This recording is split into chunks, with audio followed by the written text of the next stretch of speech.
تم کیا سمجھتے ہو گناہ کرنے والوں، خدا کے غضب کو چیلنج کرنے والوں، کیا سمجھتے ہو جن کی شکل قرآن کہہ رہا ہے کہ ہم نے سور اور بندر کی طرح کر دی تھی؟ وہ کون لوگ تھے؟ وہ پٹھان کے بچے تھے، وہ مغل کے بچے تھے، وہ شیخوں کے بچے تھے؟ کس کے بچے تھے؟ تمہیں پتا ہے کس کے بچے تھے؟ وہ مغل نہیں تھے، وہ پٹھان نہیں تھے، وہ شیخوں کے بچے نہیں تھے۔ جن کی صورتی اللہ نے سور اور بندروں کی طرح کی وہ انبیاء کی اولاد میں سے تھے۔ اللہ قرآن اٹھا باضابطہ ان کا نسب پہلے بیان کیا۔ بے شک وہ بنی اسرائیل تھے، اور بنی اسرائیل کون ہے؟ اسرائیل حضرت یعقوب کا لقب ہے، اور بنی اسرائیل مطلب اولاد یعقوب، اولاد یعقوب، اللہ اکبر۔ اور اولاد یعقوب کا مطلب کیا؟ یہ بنی اسرائیل اور یعقوب علیہ السلام کا سلسلہ نسب کیا؟ یعقوب علیہ السلام کے ابا حضرت اسحاق علیہ السلام، اسحاق علیہ السلام کے ابا جان حضرت سیدنا ابراہیم علیہ السلام، یہ ہے ان کا سلسلہ نسب۔ لیکن اللہ، اب میں آپ سب کی توجہ چاہتا ہوں، اپنے بھائیوں کی بھی اور بہنوں کی بھی۔ میرے بھائیوں، جب نبی کی پیغمبروں کی اولاد گناہ کرے تو اللہ دنیا کے اندر ان کی شکل سور اور بندر کی طرح کر دے تو ہمارا کیا حال ہوگا، ہمارا کیا انجام ہوگا؟ آپ سوچتے ہیں لیکن اس دنیا میں تو کسی کی شکل سور اور بندر کی طرح نہیں ہوتی۔ میں نے کہا الحمدللہ بالکل نہیں ہوتی۔ اس کی وجہ یہ ہے کہ ان کو جو پیغمبر ملے تھے وہ اور تھے، اور ہمیں جو نبی ملا ہے وہ اور ہے۔ ہمارا نبی نبی الانبیاء ہے، ہمارے آقا سید الانبیاء ہے، ہمارے آقا محبوب خدا ہے۔ لیکن یاد رکھنا، اس کا یہ مطلب نہیں کہ محبوب کی خاطر اگر دنیا میں شکلیں نہیں بگڑ رہی ہے تو قبر میں بھی نہیں بگڑے گی، ایسا نہیں ہے۔ قبر میں شکلیں بگڑے گی۔ اللہ کے رسول علیہ السلام نے فرمایا، ہم نے شب معراج، آقا فرماتے ہم نے شب معراج جب جہنم کا مشاہدہ کیا تو ہم نے دیکھا کہ کچھ لوگوں کی شکل کتے کی طرح ہے، کچھ لوگوں کی شکل خنزیر کی طرح ہے، کچھ لوگوں کی شکل بندر کی طرح ہے۔ حضور فرماتے ہم نے شب معراج دیکھا۔ اللہ اکبر، اللہ سے ڈرتے کیوں نہیں؟ اللہ سے خوف کرتے کیوں نہیں؟ آئیے میں آپ کو بتاؤں۔ اللہ اکبر، آقا کریم رؤوف الرحیم صلی اللہ علیہ وآلہ وسلم ارشاد فرماتے ہیں کہ معراج کی شب ہم نے ایک منظر دیکھا۔ آقا فرماتے جنت کی سیر کی آقا نے اور جہنم کا مشاہدہ کیا۔ دیکھو یہ باتیں ہمیں نہیں پتا ہے، جس دن پتا چل جائے گی اس دن ہمیں احساس ہوگا، اور ہمیں یقین ہے ہماری قوم کو جب کوئی بات پتا چلتی ہے تو وہ اس پر عمل کرتے ہیں، کیونکہ اس پر قرآن کی نص موجود ہے، وَذَكِّرْ فَإِنَّ الذِّكْرَ تَنفَعُ الْمُؤْمِنِينَ، کہ مومنوں کو نصیحت کرو کہ نصیحت مومنوں کو فائدہ دیتی ہے۔ یہ اتنے نوجوان داڑھی کیوں رکھ رہے ہیں؟ یہ کسی نہ کسی خطیب کی گفتگو کا اثر ہے۔ بہت سارے جوان نماز کیوں پڑھ رہے ہیں؟ اللہ اکبر، بہت سارے علاقوں میں ہم لوگ گئے نہیں، بہت سارے دوسرے خطبہ نہیں گئے، لیکن کسی نے کہا ہمارے امام صاحب نے نماز پہ تقریر کی، ہم نمازی بن گئے، داڑھی پہ تقریر کی، ہم داڑھی رکھیں۔ تو پتہ چلا یہ جلسے بالکل بھی لایانی نہیں ہے، غیر ضروری نہیں ہے۔ مومنین کو نصیحت فائدہ دیتی ہے، بس ناصح کی نیت صحیح ہونی چاہیے، اور سننے والوں کو بھی صحیح طور پر سننے کا شوق ہونا چاہیے۔ اب آئیے ذرا تھوڑا سا دل کے کانوں سے سن لے۔ آپ نے گزشتہ مہینے کے اخیر میں معراج مصطفیٰ تو سنا ہوگا، لیکن معراج کا ایک حصہ ذرا ہم سے بھی سن لے۔ اللہ اکبر، آقا کریم صلی اللہ علیہ وآلہ وسلم ارشاد فرماتے ہیں کہ معراج کی شب ہم نے کیا دیکھا؟ اللہ اکبر، جب جہنم کا مشاہدہ کیا۔ مشاہدے اور سیر میں فرق ہے، جنت کی سیر کی ہے، جہنم کا مشاہدہ کیا ہے۔ اللہ اکبر، تو فرماتے ہیں خون کا دریا تھا، پیپ کا دریا تھا، اور اس میں ایک بندہ تیر رہا تھا۔ خون اور پیپ کے کھولتے ہوئے دریا کے اندر کوئی تیر رہا ہو، تھوڑا توجہ کیجئے گا میرے پیارے آقا علیہ الصلوۃ والتسلیم کے پیارے دیوانوں، ذرا غور کیجئے گا۔ اگر اپنے آپ سے محبت ہے اور اپنے نبی کی باتوں پر یقین ہے تو یہ باتیں میری نہیں ہے، نبی بکتی ہے۔ یہ باتیں مصطفیٰ جان رحمت صلی اللہ علیہ وآلہ وسلم کی ہے۔ ذرا غور کرو، ماں اور بہنوں کی بھی توجہ چاہتا ہوں، یاد رکھنا کسی کی بھی بات میں شک کرو گے تو کوئی نقصان نہیں ہوگا، لیکن اپنے نبی کی بات میں شک کرو گے تو ایمان بھی ہاتھ سے جا سکتا ہے۔ یہ تمہارے اور میرے نبی نے فرمایا، شب معراج جہنم کا مشاہدہ ہو رہا ہے، خون کا دریا ہے، پیپ کا دریا ہے، اور وہ کھولتا کھولتا خون ہے، کھولتا کھولتا پیپ ہے، اس میں ایک بندہ ڈبکیاں لے رہا ہے، ایک بندہ تیر رہا ہے۔ جیسے ہی وہ منہ باہر نکالتا ہے، جیسے ہی وہ سر باہر نکالتا ہے، اس کے منہ میں پتھر ڈالے جاتے ہیں، جہنم کی آگ کے بنے ہوئے پتھر اس کے منہ میں ڈالے جاتے ہیں، اور اس کا منہ پھر اسی دریا میں ڈوب جاتا ہے۔ اس پر یہ عذاب ہو رہا تھا، رحمت للعالمین سے دیکھا نہ گیا، حضور تڑپ گئے، حضور بے چین ہو گئے، حضور بے قرار ہو گئے، اور پوچھنے لگے جبریل یہ کون لوگ ہیں کہ خون اور پیپ کے دریا میں ڈبکیاں لیتے ہیں، اور جب منہ باہر نکالتے ہیں تو پتھر، وہ بھی جہنم کی آگ کے پتھر، ان کے منہ میں ڈال کر ان کو ڈبا دیا جاتا ہے۔ یہ دردناک عذاب کیوں ہو رہا ہے؟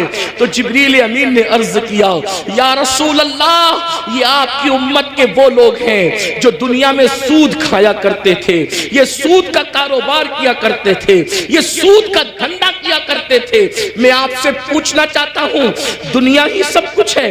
بولو، اگر کسی سچے مسلمان کو یہ پتا چلے کہ سود کھانے کا انجام کیا ہے، وہ پیپ کا دریا، وہ خون کا دریا، اور خون کا دریا کیوں ہے؟ میں نے غور کیا کہ سود خوروں کے لیے پیپ اور خون کا دریا کیوں ہے، تو بہت سوچنے کے بعد مجھے یہ سمجھ میں آیا کہ سود خور لوگ قوم کا خون چوستے ہیں، قوم کا خون چوستے ہیں، ان کی غربت کا فائدہ اٹھاتے ہیں، ان کی مجبوریوں کا فائدہ اٹھاتے ہیں۔ اس لیے دیکھو قدرت نے ان کو خون اور پیپ کے دریا کی سزا دی ہے۔ اب میں آپ سے پوچھنا چاہتا ہوں، اے سود کا دھندا کر کے، اے بیاج کا دھندا کر کے، اے انٹرسٹ کا دھندا کر کے مالدار بننے والوں، ذرا غور کیجئے، کتنا بھی مال کما لوگے، تھوڑا دھیان دینا میری بات پر، کتنا بھی بڑا محل ہو، تاج محل کی طرح بھی محل بنا لو، جب آخری میں ڈاکٹر کہے گا نا کہ یہ بہت بیمار ہے، اس کے بچنے کی امید نہیں ہے، تو آپ کے بچے، ہمارے بچے کیا کریں گے؟ آپ ہو یا ہم ہو، کوئی ہو، بولو بچے کیا کریں گے؟ اٹھا کے سیدھا ہاسپٹل میں داخل کر دیں گے۔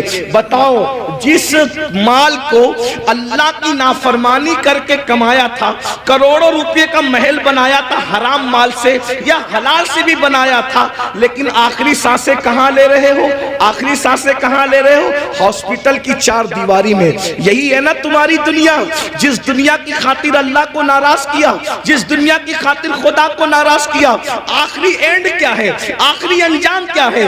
دنیا کے 80% لوگ ہاسپٹل میں آخری سانس لیتے ہیں، اور اکثر لوگ تو آئی سی یو میں آخری سانس لیتے ہیں۔ ہائے ہائے، قدرت کا امتحان تو دیکھو، قدرت کی سزا تو دیکھو۔ یاد رکھنا، بہت کم وہ خوش نصیب ہے جو اللہ اکبر سجدوں میں جاتے ہیں، خدا کے حرم میں جاتے ہیں، تلاوت کرتے کرتے جاتے ہیں۔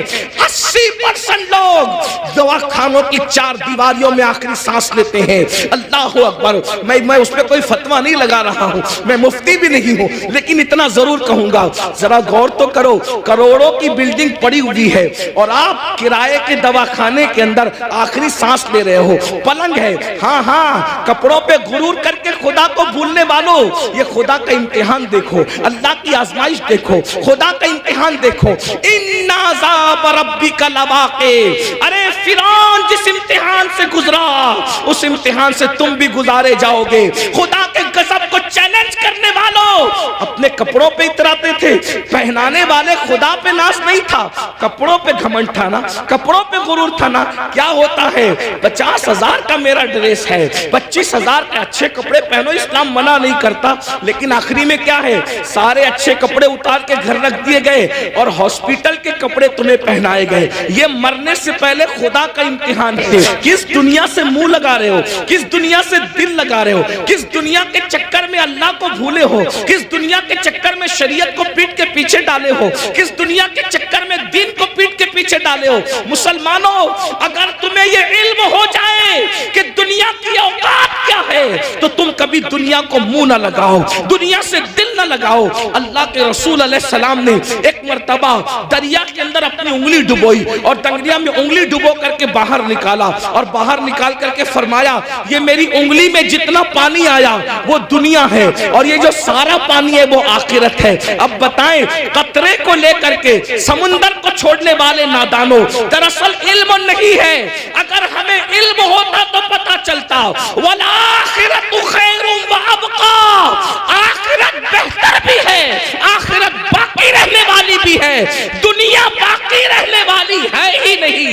اور دنیا تو کہتے اسے ہیں جو ادنا کی بھی تصویر ہے،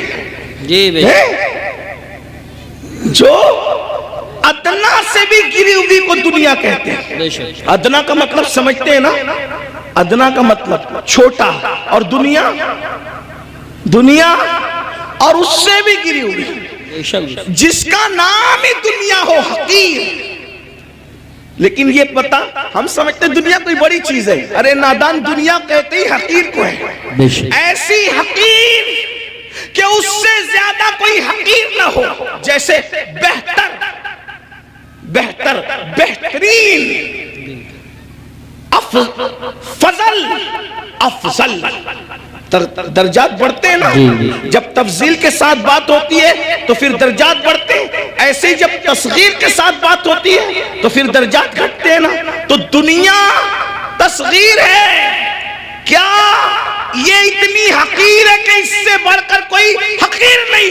لیکن ہمارے پاس یہ بھی علم نہیں ہے، دنیا بھی کہتے ہیں اور اس پر قربان بھی ہوتے ہیں، پتہ ہی نہیں ہے کہ حقیر پہ قربان نہیں ہوا جاتا۔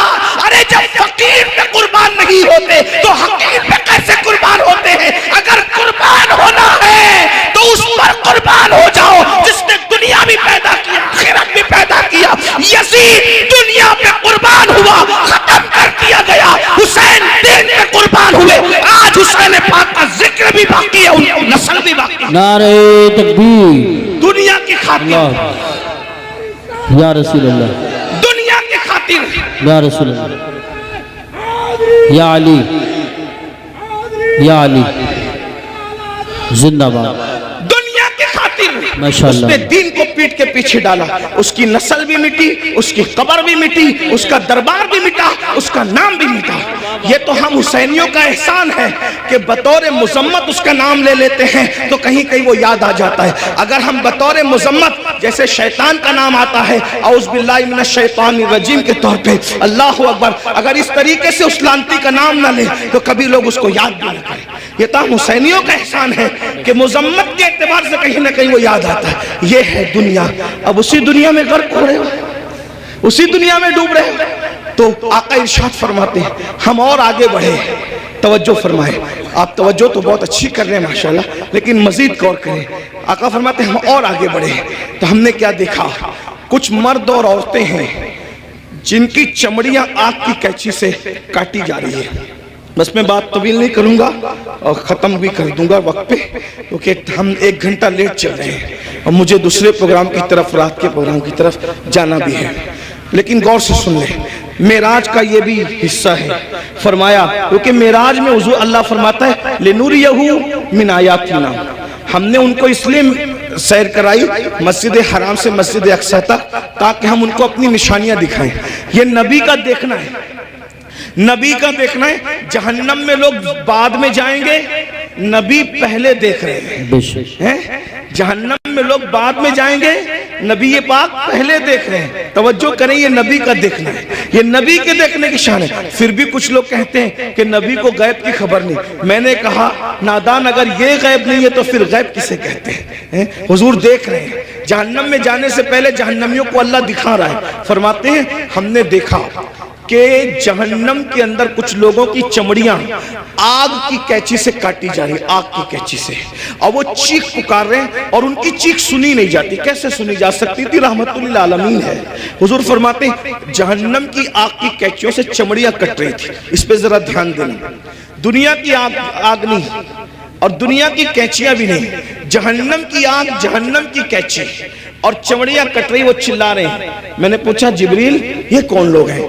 اس میں مرد اور عورتیں ایک ساتھ تھے، وہ ننگے تھے، مرد اور ایک ساتھ تھے، ننگے تھے، ان کی چمڑیاں کٹ رہی تھی آگ کی کینچی سے اور چلا رہے تھے۔ پوچھا جبریل یہ کون ہے؟ جبریل امین نے کہا یا رسول اللہ صلی اللہ علیہ وآلہ وسلم، یہ آپ کی امت کے وہ لڑکے اور لڑکیاں ہیں، وہ مرد اور عورتیں ہیں جو سج دھج کر گھروں سے اس لیے نکلتے تھے، لڑکے اس لیے سج کے نکلتے تھے کہ ان کو لڑکیاں دیکھیں، اور لڑکیاں اس لیے سج دھج کے نکلتی تھی کہ ان کو لڑکے دیکھیں، اور ایک دوسرے کے فتنے میں بدکاری میں مبتلا ہو جائیں تو یہ ان کو آگ کی کینچی سے آج کاٹا جائے۔ دیکھیے سجنا سنورنا برا نہیں ہے، لیکن اس لیے سچ کے نکلنا کہ لوگ میری طرف گناہ کے حوالے سے مائل ہوں، بدکاری، ورنہ سج کے نکلنا تو میرے نبی کی سنت ہے۔ بے شک ام المومنین سیدہ عائشہ صدیقہ فرماتی ہیں کہ جب حضور گھر سے نکلتے تھے اگر آئینہ میسر نہیں ہوتا تو حضور پانی میں اپنی شکل انور دیکھا کرتے تھے، تو میں کہتی تھی حضور آپ بھی؟ تو آقا فرماتے ہیں عائشہ اللہ حسن والا ہے اور وہ حسن کو پسند کرتا ہے، اگر کوئی بندہ گھر سے سج سنور کر زینت کے ساتھ نکلتا ہے تو جس کے پاس جاتا ہے اس کی بھی اور جو جاتا ہے اس کی بھی اللہ دونوں کی مغفرت فرما دیتا ہے۔ ہمارے یہاں تو نماز کے لیے بھی سج سنور کر مسجد جانے کا حکم ہے، لیکن افسوس اس بات پر ہے سجنے پر اسلام اعتراض نہیں کرتا، سنورنے پر اسلام اعتراض نہیں کرتا، زینت کرنے پر اسلام اعتراض نہیں کرتا۔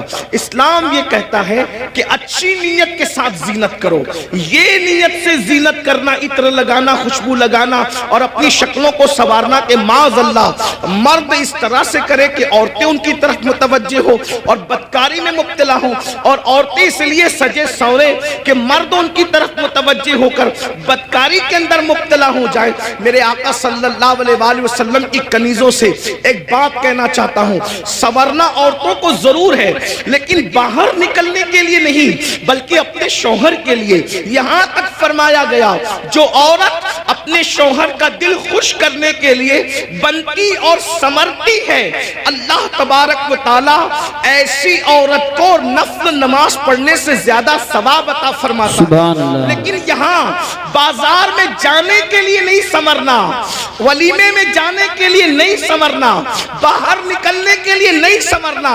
عورت کو اگر سمرنا ہے تو شوہر کے لیے سمرنا ہے۔ اور ایک بات بھی اپنی بہنوں سے کہہ دوں، اللہ کے رسول علیہ السلام نے تو یہاں تک فرمایا جو عورت عطر اور خوشبو لگا کر اپنے گھر سے نکلتی ہے کہ وہ خوشبو مردوں کو اپنی طرف مائل کرتی ہے، ایسی عورتیں قیامت کے دن زانیہ عورتوں کی حیثیت سے اٹھائی جائے گی۔ اللہ اکبر، زناکار عورتوں کی حیثیت سے اٹھائی جائے گی۔ عورتوں کو باہر نکلتے وقت تو خوشبو بھی نہیں لگانا چاہیے اور برقع بھی ان کو ایسا پہننا چاہیے کہ اتنا ڈھیلا ڈھالا برقع ہو کہ ماں اللہ اکبر کہ پہننے والی عورت جو ہے وہ اس کا جسم چھوٹا ہے یا بڑا ہے، اس کا جسم دبلا ہے یا موٹا ہے، اس بارے میں کسی کو اندازہ نہ ہو۔ اتنے ڈھیلے اور اتنے بھدے کپڑے پہننے چاہیے برقعے کے حوالے سے۔ لباس اچھا پہنو لیکن برقعے کا کپڑا بھدا ہو، برقعے کا کپڑا چمکیلا نہ ہو، برقعے پہ ڈیزائن نہ ہو۔ امام غزالی رحمت اللہ علیہ نے آج سے 900 سال پہلے فتویٰ دیا تھا کہ ڈیزائن والا برقع پہننا جائز نہیں ہے۔ 900 سال پہلے عورتوں کو ڈیزائن والا برقع پہننے سے منع کر دیا گیا، اور آج تو برقعے کے ڈیزائن تو دیکھو کہ معاذ اللہ جو نہیں دیکھنے والا وہ بھی دیکھنے لگے۔ یہ کیفیت ہے، یہ حالات ہیں۔ اس لیے میں اپنی بہنوں سے کہوں گا دیکھو یہ دنیا ہے بہنوں، یہ دنیا ہے، ایک جملے کے لیے اپنی آخرت برباد مت کرو۔ یہی ایک جملہ نا کہ سہیلیوں میں بند سمر کے جاؤں گی تو سہیلیاں کہے گی تو کتنی اچھی لگ رہی ہے، بس ایک جملہ، اس ایک جملے پہ اپنی آخرت خراب کر رہی ہو، اس ایک جملے کو سننے کے لیے اپنی آخرت برباد کر رہی ہو۔ میری بہنوں کون کیا کہے گا؟ سہیلیاں اتنا کہے گی، رشتہ دار کی عورتیں اتنا کہے گی تو کتنی اچھی لگ رہی ہے، اور بڑھ کر ایک لمبی گالی بھی دے دے گی کہ تو بالکل ہیروئن کی طرح لگ رہی ہے۔ میں سمجھتا ہوں کہ ہم کو کوئی ہیرو یا ہیروئن کہے اس سے بڑی کوئی گالی مجھے نہیں لگتی۔ کیوں؟ اس لیے کہ ہیرو ہیروئن کون ہے؟ یہ وہ لوگ ہیں